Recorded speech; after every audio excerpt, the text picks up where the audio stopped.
And viewers, with just hours left for the third phase of polls, Times Now's back, the only interview that matters this election season. It's Prime Minister Narendra Modi's agenda-setting interview with Group Editor-in-Chief Navika Kumar and Times Now Navbharat's consulting editor Sushant Sinha. This election season, if there is one charge that the opposition has repeatedly fired at the Prime Minister, it's that of dictatorship or tanashahi over misuse of agencies. Some even raised slogans like Modi teri tanashahi nahi chalegi, and some even went ahead and compared him to Vladimir Putin. Prime Minister Modi has set the record straight on the dictatorship debate. Listen in.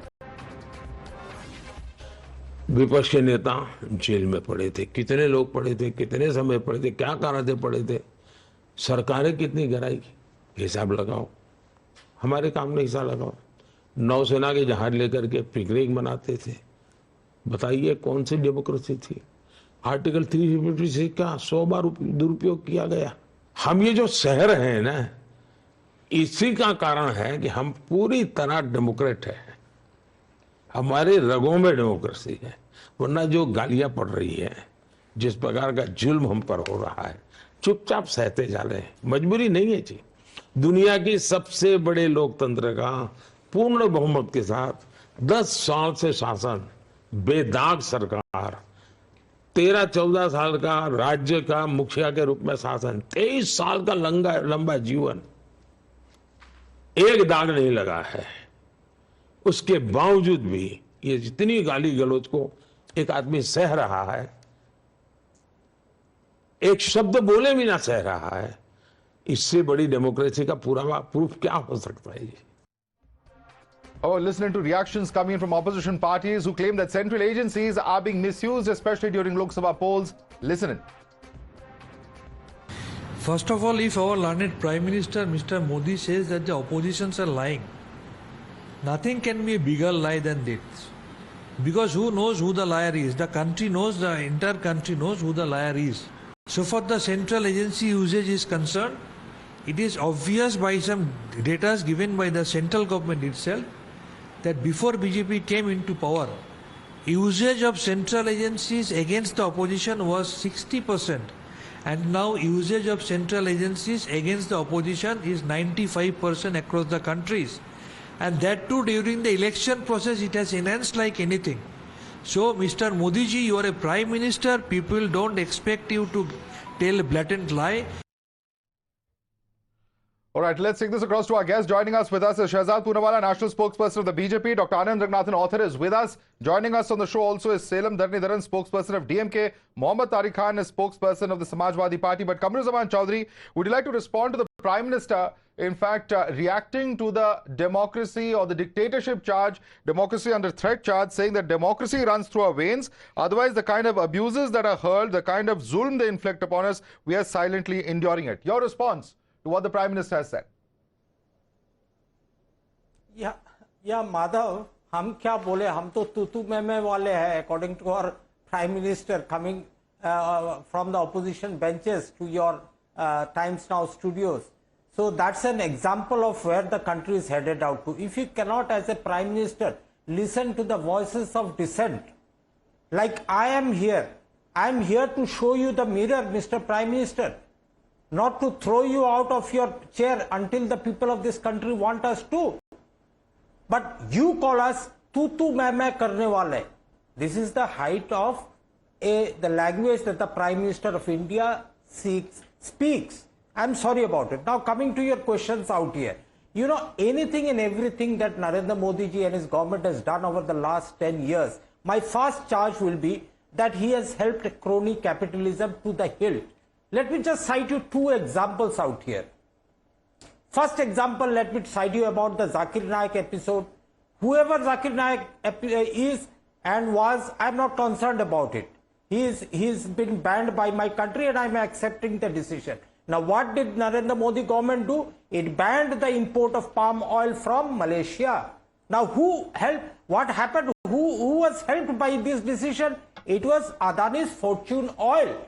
Suddenly, the prices of the cooking What oil does from any 80 of that rupees have to a do with kg, democracy it or went up to dictatorship, 200 sir? rupees a kg. The question I'm asking you is come- democracy and dictatorship, and you're talking about I'm crony coming out capitalism. here. Let's go one by one. See, problem, Mr. Chaudhary, is this. We are going to have a structured debate. We have several points that the Prime Minister has said, which I want to cover and wish to cover. I will request you and all our panelists to just stick to the topic at hand. We will these discuss are all the things main. that you don't want to discuss, Madhav. I'm coming to your No, basic point out here. we will come to I'm that coming charge the basic also. point of Please, why I have are asked you a saying question this? on democracy and the dictatorship allegation. No, I'm coming Please to respond the on that. democracy charge. If you permit me another 20 seconds, please. Quickly conclude.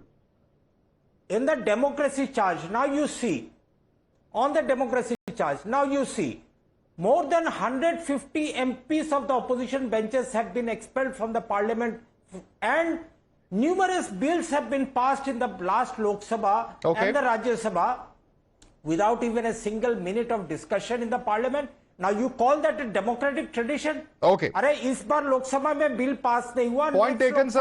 Shehzad, please respond to that. आप Shehzad, discussion क्यों नहीं got your किए? point. Got your point, Kamruzaman Chaudhary. Got your point. At the end of the day, the job of the opposition is to show a mirror. When we show the mirror and we raise people's issues, we are called people who are doing tutu meme. And at the same time, he's talking about how in Parliament several laws have been passed without opposition's presence. 2 points being made. I'd like you to respond to that. Shehzad.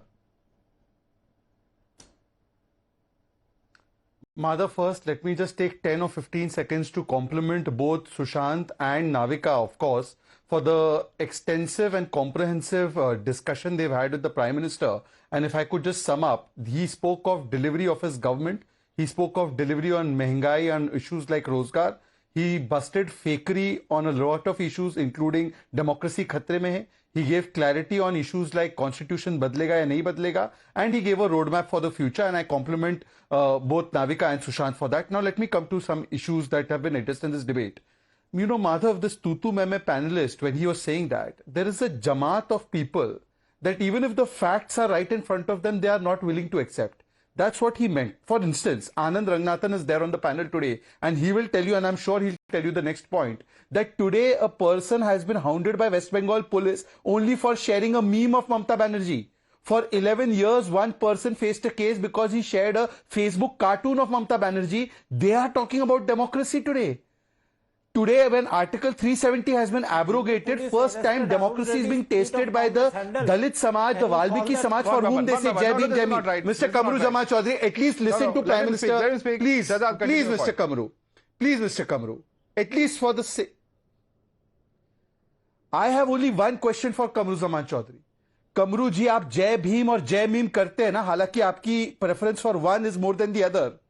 पहली बार जब 370 हटा है आंबेडकर जी की जो सोच थी उसके हिसाब से, तब जाकर दलित मतलब भीम को उनके अधिकार मिले. तब तक ये भारत का संविधान उस जगह पर लागू नहीं हो रहा था. अब बताओ कि संविधान के खिलाफ कौन था? 370 हटाने के बाद नरेंद्र मोदी संविधान जम्मू कश्मीर ले गए, और संविधान बदलने की बात वो ना करे जिन्होंने एएमयू में एससी एसटी ओबीसी का रिजर्वेशन खत्म कर दिया, वो ना करे जिन्होंने जामिया में खत्म कर दिया, और जो एससी एसटी ओबीसी का रिजर्वेशन में से काट कर मुसलमानों को धार्मिक आधार पर दे रहे. अब बताइए कि ये कौन सी डेमोक्रेसी और संविधान थी? Respond to that, Kamruzaman.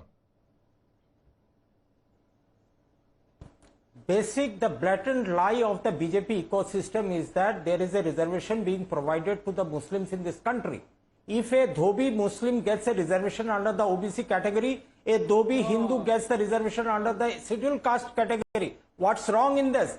Because the country does not provide for reservation as per the religions, the Dhobi reservation, I'm citing one just example. So the Prime Minister and the BJP ecosystem is spewing just lies, and their entire premise is based on lies only. No, but Kamruzaman Chaudhary, it is a fact that the Supreme Court struck down religion-based reservation. No, one second. Mr. Kamruzaman Chaudhary, what the Prime Minister is talking about is about what is permitted in the Constitution. Who is denying that? What's happened in Karnataka is a different example altogether. On the basis of a survey, on the basis of a survey, certain religious categories were given reservation. I want Anand Ranganathan to comment. One second. Shehzad, coming to you. I want Dr. Ranganathan to respond to that. Dr. Ranganathan. 10 seconds.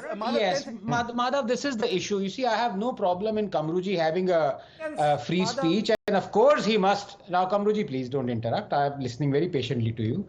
Of course he must criticize the BJP or Mr. Modi to the hilt, of course. But you can't lie on national television. Now, it is no one's grouse and no one is objecting to the fact that in 1994, the Congress wanted to give blanket reservations to Muslim and it promised so. And Mr. H.D. Devagowda realized that promise under 2B in the OBC category, blanket. All Muslims were given 4% reservations. All Muslims were declared backward. This is over and above the 36 classes of Muslims that have been given reservations under 1A and 1B. So please stop lying. Okay. For 30 years, until the Bomai government scrapped that thing, Muslims blanket were given quota. Okay, one second. Okay, Now, one please, second. I'm not finished.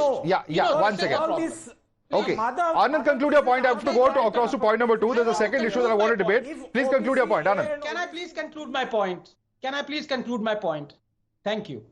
Madhav, can you please ask the good Mr. Kamru Chaudhary, who are these two people? Who are these two people, Madhav? Can you see? One of them is possibly identifiable by you as Mr. Adani. And who is the other one? Madhav, please ask Kamruji. Well, it's a question that we've debated here. Of course, that's a question that he has to answer. His party, the Congress party, has to answer. कौन है ये? कमरूजी कौन है? अदानी जी के साथ MOU कौन sign कर रहा है? प्लीज बताएं इनका नाम. मैं भूल गया नाम. क्या नाम है? Off location, I don't have recourse. Well, he's holding an image of Mr. Gautam Adani with Revanth Reddy. To your whatever you are Gautam Adani and Revanth Reddy. And that's his answer to your charge of crony capitalism. But please allow me, gentlemen, to move on to the second point of debate. And there are other panelists also I want to bring into this. Because here you have the Prime Minister who stared into the Congress on their manifesto alleging that Congress is now rattled as the BJP has exposed them. Listen in. अब जैसे ये inheritance tax की बात लेकर आए हैं, कोई मुझे बनाइए दुनिया के किसी भी डेवलपिंग कंट्रीज में इस प्रकार का प्रयोग हुआ है क्या? और फिर उनके घोषणा पत्र में जो लिखा है, और पहले जो डॉक्टर मनमोहन सिंह जी ने बोला है, मनमोहन सिंह जी ने 2 बार पब्लिकली कहा है कि इस पर पहला हक मुसलमानों का है। और जब फिर आप सर्वे करने की बात करते हैं, फिर कहते हैं कि हम सब ले लेंगे और बांट देंगे। जब आप ले लेंगे और बांट देंगे की बात करेंगे तो फिर वो किसको देंगे? तो जो मनमोहन सिंह जी ने कहा था उनको देंगे। तो साफ साफ जो बातें होती हैं कि ये अलग अलग डॉट्स को जब बिठाते हैं तो रत्ती भर भी मेरी बात में क्वेश्चन करने जैसा है ही नहीं। उनकी भाषा, उनके शब्द, उनका लिखित निर्णय, 90 के बाद उन्होंने अब तक किए गए सारे प्रयास, सच्चर कमेटी की रिपोर्ट के बाद उन्होंने किए गए निर्णय, सबको अगर एक कैनवास पर देखेंगे तो उनके इरादे साफ हैं। ये उनका हिडन एजेंडा है ऐसा मैं नहीं मानता हूं। सिर्फ बोलते समय वो हिडन रखते हैं। इस बार मैंने उनको खुल करके बेनकाब किया है, इसलिए वो बौखला गए हैं। वरना जब उस वोट पाने के लिए जाना हो तो वो यही भाषा बोलते हैं। दूसरे वोट लेने जाते हो तब न्यूट्रल होकर के बोलते हैं। तो ये दोगलापन उनके है, हिम्मत होनी चाहिए।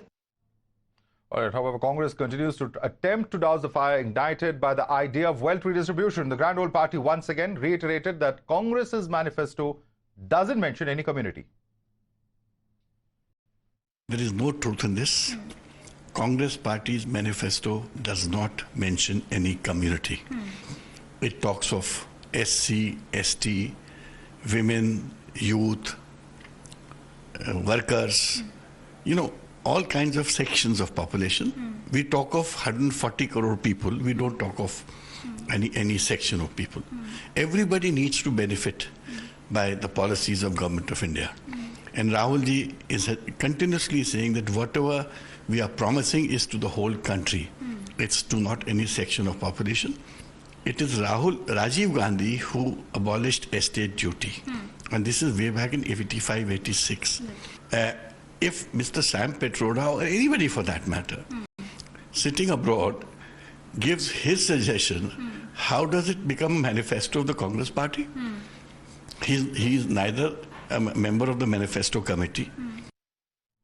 All right, let me take this across, in fact, to Mohammad Tariq Khan, national spokesperson of Samajwadi Party. Mohammad Tariq Khan, what do you make of the Prime Minister's attack? He has very clearly defended the statements that he has made, and he's saying that this time round, I have completely exposed the Congress for what it is, when he talks about inheritance tax and also about the former Prime Minister Manmohan Singh's statement on minorities, Muslims particularly, having the first right over the country's resources. He says it's in that context that I spoke some unpleasant truths to the Congress party. As a key ally of the Congress party, how does Samajwadi Party view this? I'm happy with the interview because at least question like "Aam kaat ke khate hain, choose ke khate hain" had not been asked to the Prime Minister. I'm happy that a few of the question which are seriously concerned with the nation had been asked. But however, PM says that we are talking about 2047. So what is the vision? What is the roadmap? Did he really clarify what is the roadmap? How will you reach there? What would be your plan?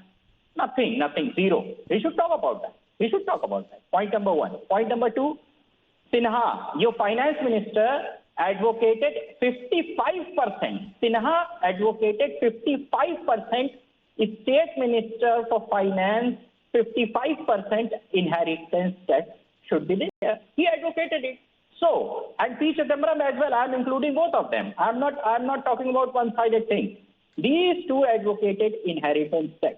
Now, in 85, Rajiv Gandhi abolished inheritance tax and Nehru donated his, after independence, his 98% of the assets to the government of India. Now, why Rajiv Gandhi, the allegation had been made that why Rajiv Gandhi will do all those things to abolish that inheritance tax, to just snatch or to grab that asset of Nehru or Gandhi family, because he already donated, and it has been mentioned by Sardar Patel as well that Nehru had donated a lot to the nation as well as his family. This is the universal fact.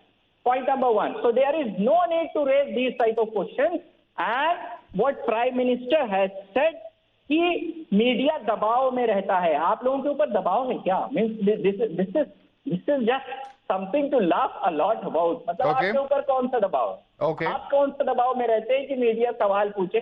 Media तो बिल्कुल स्वतंत्र है पूछने के लिए. वो कह रहे हैं आप दबाव में रहते हैं. फिर उन्होंने कहा कि sir Rahul Gandhi ji exactly opposite कहते हैं. वो मीडिया को तरह तरह के एडजेक्टिव्स भी बुलाए गए हैं, from Godi media to dalal media to all sorts of things have been stated. So sir, whether it is government or opposition, both accuse the media of being under pressure. That is one point where all politicians, I think, have some consensus that media is always under pressure. But nevertheless, since you've raised some issues, one second, sir, you have raised some issues. I want the BJP to respond to the point that you have made. The inheritance allegation is factually not sound, says the Samajwadi Party spokesperson Shehzad. I want you to respond to that. And also, before you come in, Mohammad Tariq Khan, the Prime Minister, actually has spoken about the roadmap to 2047. I don't know if you paid attention, but Shehzad, please respond to the point on inheritance tax. Madhav, and I'm going to make a disclosure, and I hope I'll just get 30 seconds and nobody will interrupt me. The fact that inheritance tax has been spoken of not just in manifesto but also manifestation, Congress's manifestation, but I will also show it to you in the manifesto because it's the India Alliance. Here is the manifesto of the left party, and let me read to you what the left party says. Raise taxes on the rich, corporate profits, restore wealth tax for super rich, and introduce inheritance tax. Page number 10 of 35 CPIM manifesto. This is an India Alliance manifesto. And apart from that, Madhav, Mr. Jaitley never advocated for inheritance tax. In fact, he was against it. It was Mr. Chidambaram in 2023 who advocated for it. Mr. Chidambaram, in finance minister, pushed it forward to the planning commission also. So there were two moves made for it. If Mr. Sam Pitroda is not articulating the party line, why hasn't action been taken on him? And by the way, Rajiv Gandhi got rid of the 1985 estate duty tax only because he had to inherit $175,000 that was meant for him from Indira Gandhi. And finally, let me tell you that the Congress party has done even worse things. Compulsory deposit scheme and 99% tax. So if you earn 10 lakh rupees in 1971, the taxation was 9,99,000 rupees. And I have the entire tax slabs here in front of me. The tax rate for 10 lakh rupees was 9 lakhs. 33,800 rupees. Right. And there was also compulsory deposit scheme. All right, So, Mr. Tariq Khan, Yeah. please tell me about the left manifesto, which clearly says inheritance tax. Okay. Gentlemen, we have limited time. Let me quickly get in another chunk of what the Prime Minister has said. This section is on what the opposition has repeatedly stated during the course of the campaign, branding him as being anti-Muslim. Listen into what the Prime Minister said. न हम इस्लाम के विरोधी हैं, न हम मुसलमान के विरोधी हैं। हमारा ये काम ही नहीं है। जहां तक गाली देते हैं, ये नेहरू के जमाने से एक नैरेटिव बना हुआ है, इस प्रकार की गाली देने का। दूसरा, पहले गाली देते थे क्योंकि उनको कम मेहनत में ज्यादा मुनाफे वाला काम था, क्योंकि भाई गाली दे दो ये मुसलमानों के दुश्मन है तो आप अपने आप मुसलमान के मित्र बन जाते हो, कुछ किए बिना, तो मुफ्त में फायदा मिलता है। तो इसलिए उन्होंने ये एक भय का वातावरण बना करके फायदा लेने के लिए दुकान चलाए रखी है। मुसलमान समाज अब समझदार है। जब मैं 3 तलाक का कानून खत्म करता हूँ, परंपरा खत्म करता हूँ, तो मुस्लिम बहनों को लगता है कि अरे तो जेन्युइन आदमी है। मैं जब आयुष्मान कार्ड देता हूँ तो उसको लगता है यार तो जेन्युइन व्यक्ति है। मैं कोविड का वैक्सीन देता हूं तो उसको लगता है यार तो जेन्युइन आदमी, हमारे साथ तो कोई भेद ही नहीं कर रहा है। इनकी परेशानी ये है कि उनका झूठ अब पकड़ा जाने लगा है, इसलिए उनको ज्यादा भ्रम फैलाने के लिए बिना सर पैर के झूठ बोलने पड़ रहे हैं। Opposition has reacted that Prime Minister Modi's Sabka Saath Sabka Vikas pitch is only a jumla and that his words don't match actions is their charge. Listen in. Modi ji की कथनी और करनी में जमीन आसमान का फर्क है। वो बोलते हैं सबका साथ, सबका विकास, सबका विश्वास, मगर वो सिर्फ एक जुमला होता है। आज देखिए देश के अंदर कितनों को मुसलमानों को टिकट दे दिया, एक को भी नहीं। वो तो छोड़िए, पहली मर्तबा आजादी के बाद अब तक ऐसा हुआ है कि एक भी कैबिनेट में मुसलमान मंत्री नहीं है।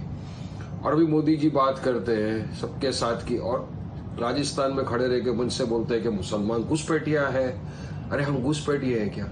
और बस इन्होंने 2002 से एक ही गारंटी दी है मोदी जी ने, वो ये है कि मुसलमानों के खिलाफ नफरत फैलाओ, मुसलमानों को गालियां दो और अपनी सियासत चमकाओ। पोलराइज करने की राजनीति कर रहे हैं ये।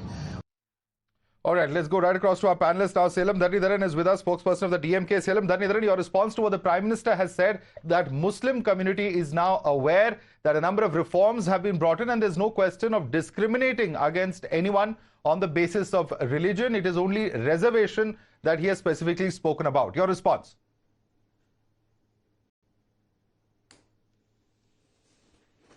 See, firstly, I think it's a joke that Prime Minister says there is no discrimination. After this government has come to power in 2014, the minorities have been discriminated time and again. 2014 to 2019 was the first time ever in the independence India when the ruling party did not even have a single parliamentarian in the upper house, in the lower house, who belongs to the Muslim community. Right? If you look at a lot of research papers that's coming out, even from Christophe Joffre, it says the quality of life of Muslims in this country has drastically reduced since 2014. In fact, their employment situation, their per capita household income is all have reduced. Even their literacy rate have started to reduce. That is because of the policies of this government. You can't come and say whatever you want. In fact, are the minorities in Uttar Pradesh safe? The communal violence has happened because on the pretext that they were carrying beef meat, even though they have not been carrying beef meat. BJP has gotten electoral bonds from the largest beef export company in the world. At the same time, is going and harassing minorities in Uttar Pradesh dealing with beef, right? But again, the same BJP chief minister in Goa will go and eat beef, right? So this is all the hypocrisy of the BJP using religion for politics. And I think there's a clear proof that whenever there's a communal violence, it has benefited the BJP, and that's why they want to create communal violence. Okay. Look at what the BJP member of parliaments have spoken against minorities, including the sitting chief minister of Uttar Pradesh, what he has spoken. I don't want to reiterate those things because those I don't want to got your point. Got your point, Selam. I want Dr. Ranganathan to respond to that. Madhav, I have plethora of lies aside, I have just one question for the DMK spokesperson. Sir, should Christianity and Islam be eradicated like Sanatan Dharma? Yes or no? We never said any religion should be eradicated. My chief minister time and again made it very profoundly clear that we are not against any religion, but we are only against use of spirituality in name of politics. And Sanatan Dharma time and again we have made very clear that we only want equality for Hinduism. We want 90% of the Hindus to be equal. DMK government is the only government in India which has made sure that people of all castes can become priests. Did your minister any other say BJP government do it? Hinduism Right, is BJP a menace government to the world? Have you let out bombers, Coimbatore bombers, despite Supreme Court denying them bail? And the reason for that you gave was that, look, we are working towards the Muslim community. Nobody has done more for appeasement for the Muslims and work against Hindus than the DMK and the Congress. Now, Madhav, let me come back to this issue. Nobody, no Prime Minister in living memory. Sir, I didn't interrupt. No, I won't. Sir, I want to come back. No, I didn't interrupt you. One by one. You made your point, Mr. Dhanidharan. Now let Dr. Ranganathan respond. Yeah. Yes. No Prime Minister in living memory has done more for Muslims than Narendra Modi. I have given this statistics time and again. If you look at the number of scholarships, if you look at the skilling, if you look at the Awas Yojana, if you look at the Mudra loans, if you look at every other parameter. In fact, Muslims in Gujarat have done much better than the Hindus of Gujarat and much better than the Muslims of Bengal. These are facts. And as far as Narendra Modi and anti-Muslim is concerned, this is the canard that people have been spreading for the last 10 years. The most anti-Muslim people are these people, opposition parties that go shamelessly appeasing them. Okay. The DMK. All right. In fact, we're completely out of time on this discussion. But before we end the program, we must tell our viewers that the Prime Minister got emotional while speaking on his Kashi Connect and also remembering his mother. We will leave you with what he said. I'd like to, before that, thank all our panelists for joining us. Shehzad Poonawalla, Dr. Anand Ranganathan, Kamruzaman Chaudhary, Mohammad Tariq Khan and Salem Dhanidharan, listening to what the Prime Minister had to say and how he became emotional. मैं जब 2014 में काशी गया तो नामांकन के बाद, क्योंकि वो लास्ट मोमेंट तय हुआ था मेरा काशी जाना, तो नामांकन के बाद ऐसे ही मीडिया के लोगों ने मुझे पकड़ा तो मेरे मुंह से ऐसे ही एक भाव निकल गया। और उस दिन आप देखेंगे मेरा वो बिल्कुल, मैं तैयार नहीं था, अचानक ही मुझे पकड़ा था। मैंने कहा देखिए भाई, न मैं यहाँ आया हूँ, न मुझे किसी ने भेजा है, मुझे तो माँ गंगा ने बुलाया है। ऐसा मैंने 2014 में कहा था। लेकिन आज 10 साल के बाद मैं पूरे भावुकता से कह सकता हूँ कि उस समय मैंने कहा था कि माँ गंगा ने मुझे बुलाया है। आज मुझे लगता है कि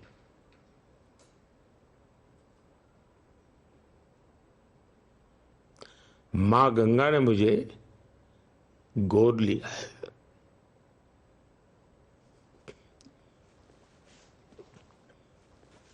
तो अभी 10 साल बीत गए, काशी से इतना नाता जुड़ गया कि अब मैं कभी भी बोलता हूं तो यही कहता हूं मेरी काशी। और इसलिए एक माँ बेटे का जैसा रिश्ता, वो रिश्ता मैं मेरी काशी के साथ